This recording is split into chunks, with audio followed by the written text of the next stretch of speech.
rabbil alamin.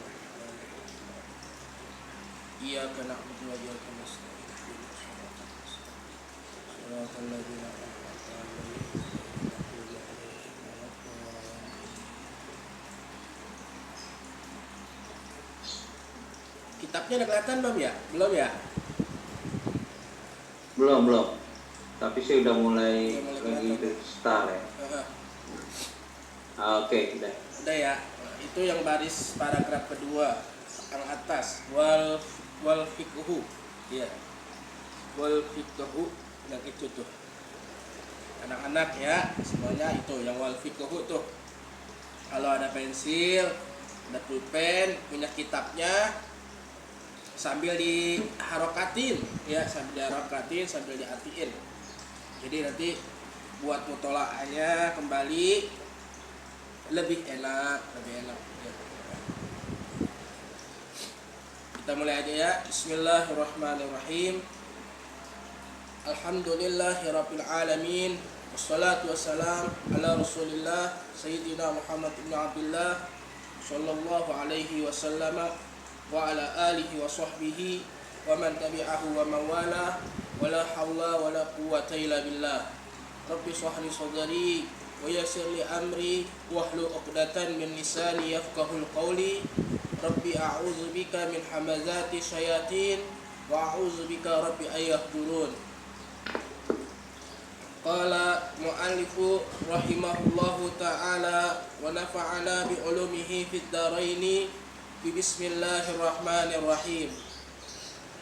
Wal fiqhu, dan daripada ilmu fikih. Sebelumnya yang di atas satu, kemarin kita udah bahas tentang ilmu tafsir ya, menafsirkan ilmu yang pada intinya dua minggu lalu ya, tidak sembarang orang yang bisa menafsirkan sebuah ilmu. Minimal kalau kata guru saya daripada almarhum Kiai Haji Ahmad Syarifuddin bin Syabdul Ghani, beliau pernah bilang minimal harus menguasai daripada 15 fan ilmu ya, diantaranya nahwu, shorof, ulumul fikih, ulumul hadis ya, usul tafsirnya dan lain sebagainya, balaghah dan lain sebagainya. Nah itulah ketika semua fan ilmu dikuasai, maka boleh seseorang itu dikatakan menafsirkan sebuah ilmu ataupun untuk menafsirkan sebuah kitab suci kita, yaitu Al-Quran, khusus untuk tafsir. Nah, sekarang yang kita bahas adalah fikihnya. Wal fiqhu ma'rifatu daqaiqil ilmi. Dan fikih itu adalah pengetahuan ya, daqaiqil ilmi, terhadap ilmu-ilmu yang mendalam, yang lembut, terhadap ilmu-ilmu yang lembut atau yang mendalam. Jadi fikih itu adalah sebenarnya udah hasil daripada kajian-kajian yang mendalam gitu, permasalahan yang mendalam. Nah, itu namanya fikih ya. Sebelumnya masih bahan. Contoh misal apa, sholat. Nah, sholat itu bagaimana sholat, bagaimana cara sholat, bagaimana gerakan sholat. Nah itu semuanya itu adanya di fikih. Kita mah tinggal terima jadi juga sebenarnya. Yang mengelola itu adalah para ulama, para orang-orang soleh ya, yang membuat akhirnya oh ini jadi wajib, oh ini jadi sunnah, oh ini jadi masuk rukun, oh ini masuk sunnah. Nah itu semua adalah melalui terhadap ilmu-ilmu yang mendalam ya, kajian-kajian yang begitu mendalam, yang sebenarnya dengan tujuan adanya ilmu fikih itu memudahkan, sekali lagi ya, memudahkan untuk kita sebagai umat muslim menjalankan aktivitas ibadah kita sehari-hari. Ah itulah fikih. Karena ilmu fikih itu mencakup segala aspek muamalah masuk, dalam jual beli, aspek munakahat, pernikahan, pakai ilmu fikih ya. Jadi yang mau kawin ntar ya belajar fikihnya mendalam dulu, babul nikah ya. Jangan mau nikah dulu kalau babul nikahnya belum hatam. Supaya apa? Supaya nanti ketika berumah tangga bab nikahnya udah matang. Nah ketika ngurusin rumah tangga udah adem. Karena kenapa? Udah dipelajari dengan kaidah-kaidah fikih yang berlaku. Contoh ya, Qala Abu Hanifah, berkata Imam Abu Hanifah rahimahullahu taala, ya, rahmatullahu alaihi atau rahimahullahu taala sama aja. Ya, semoga Allah rahmatin beliau. Siapa? Al-Imam Abu Hanifah. Imam Abu Hanifah adalah salah satu imam mazhab yang keempat, yang mu'tabarah, yang diakui oleh seluruh umat muslim di dunia sampai saat ini. Ya, bersama dengan daripada 3 imam mazhab yang lain, yaitu Imam Malik selaku mazhab Maliki. Lalu ada Imam Ahmad bin Hambal selaku mazhab Hambali, dan satu lagi yang biasa dipakai di Asia Tenggara, terkhusus di Indonesia ataupun di negeri-negeri yang lain seperti Yaman, itu beliau memakai daripada mazhab Asy-Syafi'i, ya, Al-Imam Asy-Syafi'i. Berkata Imam Abu Hanifah, semoga Allah rahmatin beliau, al-fiqhu ma'rifatun nafsi malaha. Ya, fikih adalah pengetahuan diri pribadi terhadap apa yang bermanfaat baginya. Jadi sebenarnya fikih itu apa sih fikih?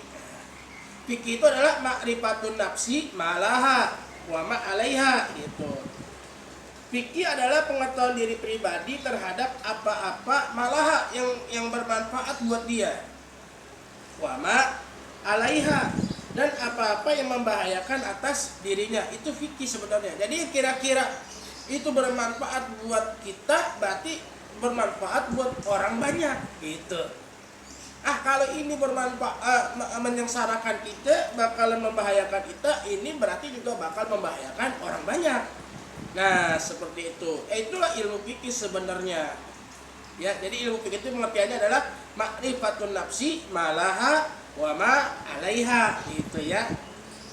Pengetahuan diri pribadi terhadap apa-apa malaha yang bermanfaat baginya, wa ma 'alaiha, atau dan apa-apa yang membahayakan atas dirinya. Itulah pengertian ilmu fikih.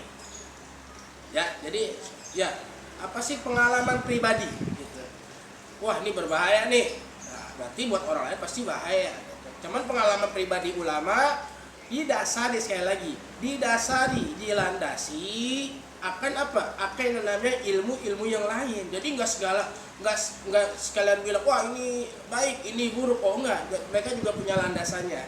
Ya, landasannya Quran, landasannya hadis, landasannya ijma ulama, landasannya qiyas dan lain sebagainya, yang menjadikan landasan-landasan oh ini jadi baik, oh ini jadi buruk gitu. Jadi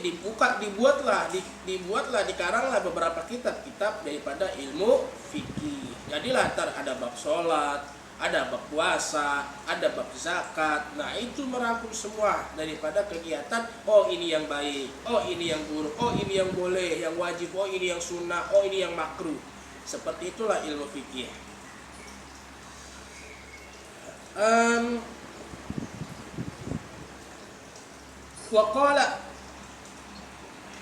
Waqala, dan berkata lagi daripada Imam Abu Hanifah, ya, kata lagi kepada Imam Abu Hanifah, ma ilmu illa di'amali bihi. Tidaklah ilmu itu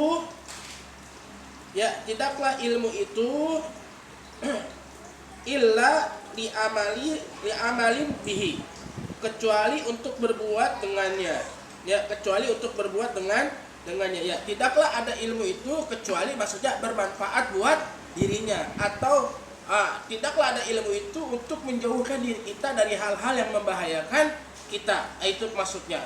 Ma ilmi ila lil amalin bihi. Maksudnya itu.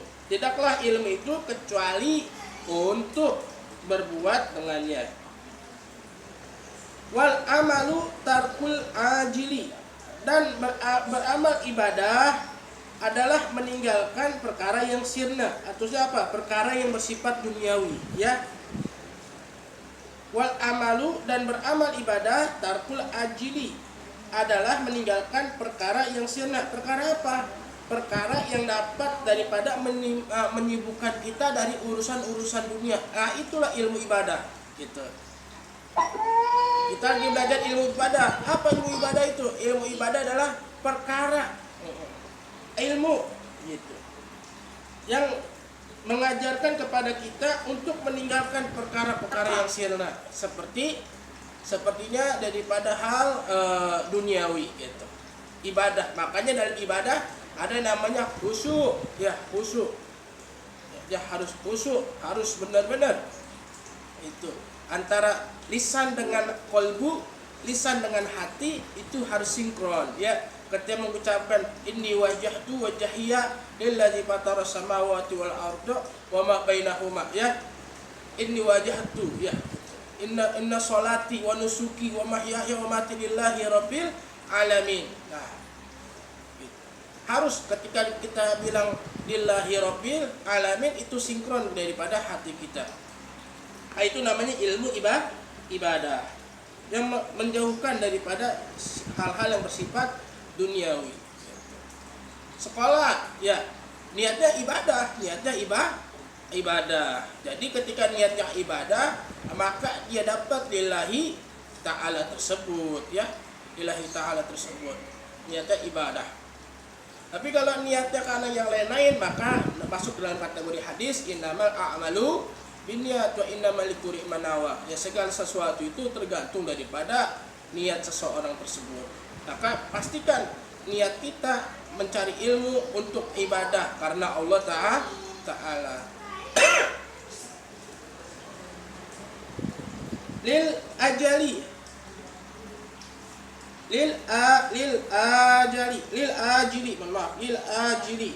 karena perkara yang tertunda ya, karena perkara yang tertunda. Fayan bagi maka sepantasnya seyogianya lil insani alla ya'fula an nafsihi, bagi manusia agar tidak lupa tentang dirinya. Maka sepatutnya gitu, bayan bagi maka sepatutnya, maka sebagusnya lil insani alla ya'fula an nafsihi, bagi manusia agar tidak lupa tentang dirinya ya. Maksudnya apa? Mengetahui dirinya sendiri ya, bahwasanya dirinya itu lemah, bahwasanya dirinya itu fakir, bahwasanya dirinya itu fana. Lemah, kita ini lemah, kita itu masih butuh bantuan orang lain gitu. Kita ini fakir gitu, kita ini miskin gitu, miskin ilmu ya, ilmu yang kita dapat nggak seberapa gitu ya. Makanya jangan menjadikan ilmu itu menjadikan kesombongan buat diri kita, padahal ilmu yang kita dapat pun sangat-sangat sedikit dibandingkan ilmu Allah yang maha luas ini. Al-fana ya, fana, kita ini harus sadar kita ini bakal mati. Kita ini nggak di sini terus, nggak di dunia terus gitu. Kita bakal ada di fase berikutnya, yaitu yang namanya yaumil daripada alam barzah. Lalu ada lagi nanti alam yang lain. Maka semuanya itu adalah mensifati daripada kefanaan. Bahwasanya kita di dunia ini hanya sementara. Maka karena kita di dunianya sementara, carilah daripada kebaikan-kebaikan selama masih ada di dunia ini. Lanjut, error sepertinya ini. Ya, kebiasaan. Ya, udah lancar lagi. Komputer aja fana ya Pak, fana masih bisa error komputer nih, laptop. Lanjut,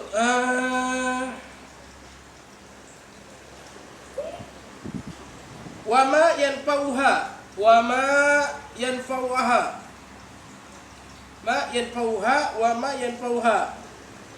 yaduruha ya. Dan apa-apa yang bermanfaat bagi dirinya dan apa-apa yang dapat membahayakannya. Nah, itulah ilmu fikih ya.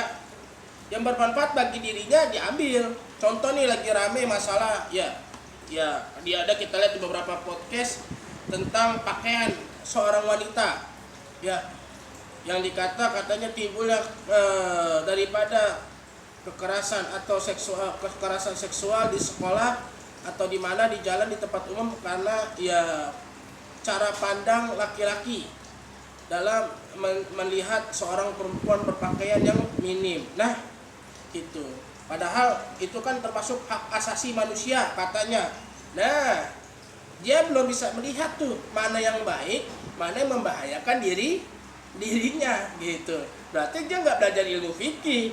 Kalau dia belajar ilmu fikih, dia tahu berpakaian minim bagi seorang wanita dapat membahayakan dirinya ketika di jalan. Karena apa? Dapat menimbulkan birahi seorang laki-laki. Ya, kan berarti yang mula-mulanya siapa tuh? Yang mula-mulanya ya pasti perempuan tersebut yang berpakaian minim. Alasannya hak asasi manusia. Ini keliru, ini keliru. Makanya sebagai anak madrasah tetap ya pakaian yang diajarkan dalam ilmu fikih adalah yang menutup aurat di ilmu fikih. Mana pakaian ya? Yang penting yang boleh terlihat itu adalah wajah dan telapak tangan. Ya, yang boleh terlihat ya wajah dan telapak tangan. Ya. Dikiaskan seperti daripada sholat aurat wanita ke dalam ketika sholat. Itu dikiaskan dalam hal itu. Makanya wanita ya harus berpakaian yang kira-kira dapat menutup aurat dan tidak menimbulkan keresahan ya di luar. Karena banyak ya gara-gara pakaian wanita timbul keresahan. Nah, timbullah itu kayak ya kekerasan seksual ya di masyarakat yang ada. Ya, padahal kalau mereka mengikuti ilmu fikih yang betul itu dapat menyelamatkan dirinya. Fi ulaha wa ukhraha fayastajliba ma yanfauha wa yajtaniba ma yadurruha. Di permulaannya maka ia akan berusaha menarik akan apa-apa yang bermanfaat baginya dan ia akan menjauhkan apa-apa yang membahayakannya. Pakaian yang minim itu kan dapat membahayakan dan juga mengandung dosa. Ya, sama tuh perempuan kan lagi rame tuh ya. Kayak gitu-gitu ya. Ya segala joget-joget ya di TikTok ya. Ya, jangan dah kalau bisa udah hilangin dah. Ya, yang dicari itu calon ibu ya, bukan belut sawah. Bukan belut sawah. Jadi udah jadilah muslimah yang baik gitu. Yang laki-laki juga sama, jangan nonton gituan juga ya. Jaga pandangan mata gitu. Ya. Mulai dari situ ya. Jadi udah. Kalau tadi saman ya boleh tadi saman mah tadi apa namanya? Melestarikan budaya gitu. Ya, tapi kalau joget-joget yang enggak jelas ya, jangan diikutin. Itu membahayakan kita. Kan ada yang namanya amal jariyah, ada yang namanya dosa jariyah. Ya, dosa jariah begitu, kalian share, kalian upload di TikTok, kalian upload di Facebook, lagi begitu ya. Nah, itu dilihatin orang terus ya, dosanya walaupun karena lagi tidur tetap dapat dosa. Makanya jangan ngadi-ngadi ya, Kaila yakuna agar supaya tidak menjadi akluhu wa ilmuhu hujjatan alaihi. Akalnya dan ilmunya sebagai hujah yang akan memberatkannya. Ya, jadi harusnya akalnya ilmunya itu harusnya adalah meringankan ya atau bermanfaat daripada hujahnya, bukan memberatkan. Fayasdada uqubatun, maka bertambah hukumnya. Fayasdada uqubatun, maka bertambah hukumnya. Na'udzubillahi min sakhatihi wa iqabihi. Kita berlindung kepada Allah dari kemurkaan dan siksanya. Ya. Kalau kita masih lakuin tuh, ya dengan gaya-gayaan, dengan menyebut hak asasi manusia, perempuan masih berpakaian yang minim, ya di luar sana, ya ada batasan-batasan berpakaian, tapi masih ngeyel. Na'udzubillahi min sakhatihi wa iqabihi. Ya, maka akan ditambah hukumannya. Ya, na'udzubillah, jangan sampai ya kita berlindung kepada Allah dari kemurkaan dan siksanya. Bahwasanya siksa Allah itu benar, bahwasanya murka Allah itu ada, siksa Allah itu ada, siksa Allah itu benar. Makanya ya, yang masih pada main TikTok ya, yang joget-joget gimana tuh di TikTok, jangan deh ya, hilangin, kurangin. Yang masih pacarannya diputusin nyari. Ya putusin, udah yakin aja. Ngapain pada nggak usah pada pacaran. Fokus belajar. Pacarnya putusin nyari. Kalau masih begitu, nanti apa? Payas dadu kubatan, nanti ditambah lagi hukumannya. Ditambah lagi tuh dosa-dosanya. Kemarin dosanya berpacaran, ini ditambah lagi dari dosa pegangan tangan. Oh ditambah lagi sama dosa kangen-kangenan. Oh ditambah lagi sama dosa peluk-pelukan. Jadi nambah dosanya tuh. Nauzubillah gitu. Padahal kemarin baru cuma bilang suka sama suka. Tuh. Lama-lama jadi nambah. Ya, nauzubillah, jangan sampai ya. Nauzubillah min sakhatihi wa aqabihi. Tanggung dikit lagi.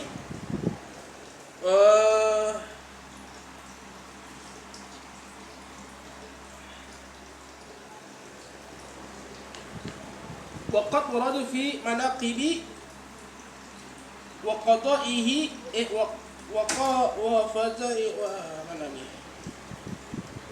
waqad warada fi manaqibil ilmi wa fadailihi ayatun wa akhbarun sahihatun mashhuratun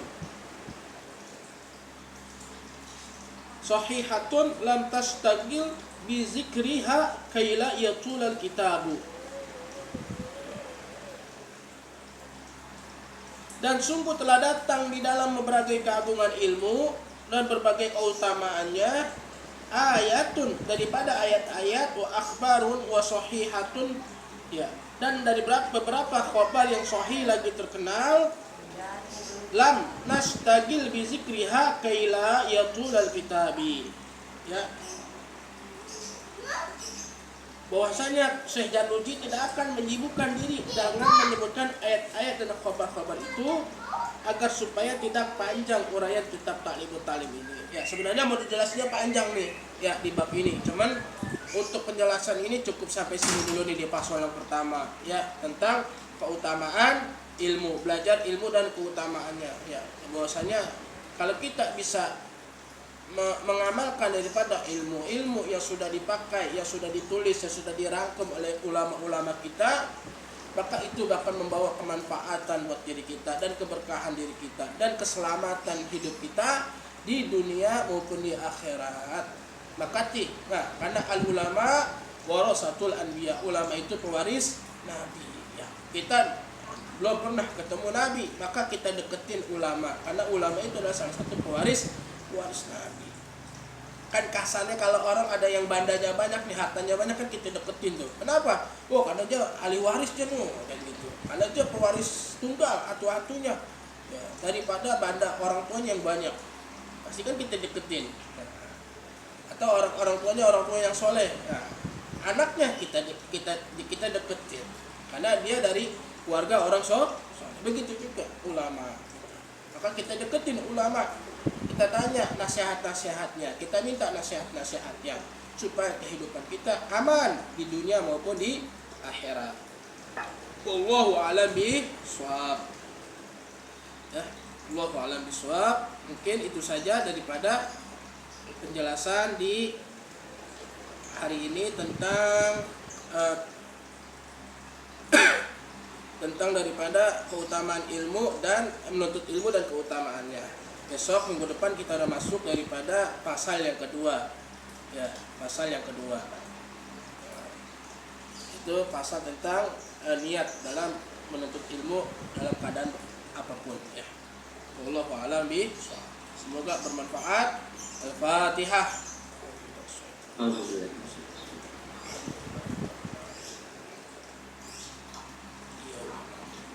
Iya.